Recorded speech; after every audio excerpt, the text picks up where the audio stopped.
যুদ্ধবিরতি ও জিম্মি মুক্তি চুক্তির আওতায় শনিবার 3 জন নতুন ইসরায়েলিকে মুক্তি দেওয়ার ঘোষণা দিয়েছে হামাস। ইতোমধ্যে 3 জনের নামও প্রকাশ করেছে তারা। ইলাই শারাবি, ওহাদ বিন আমি ও ওর লেভিয়ের নাম গ্রহণ করেছে ইসরায়েলি প্রশাসন। এর বদলে 183 জন ফিলিস্তিনিকে মুক্তির দর কষাকষিতে রাজি হয়েছে তেল আবিব। জিম্মিদের মুক্তির আশা নিয়ে অপেক্ষায় পুরো বিশ্ব।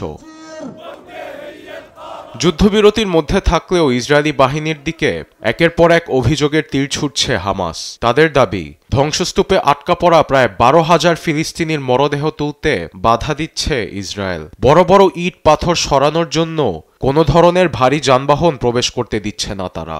এতে যুদ্ধে নিহত ইসরায়েলি বাহিনীর মরদেহ হস্তান্তরে আরও সময় লাগবে বলে জানায় হামাস।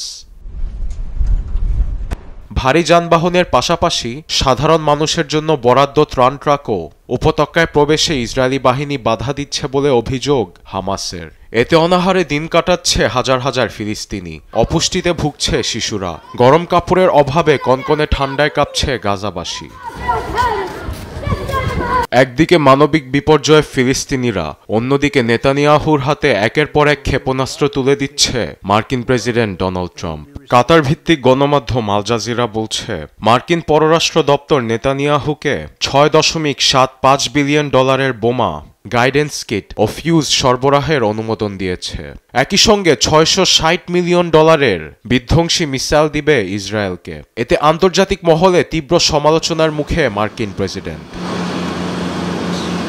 আরবিদ আফসার, নিউজ ডেস্ক, দেশ টিভি।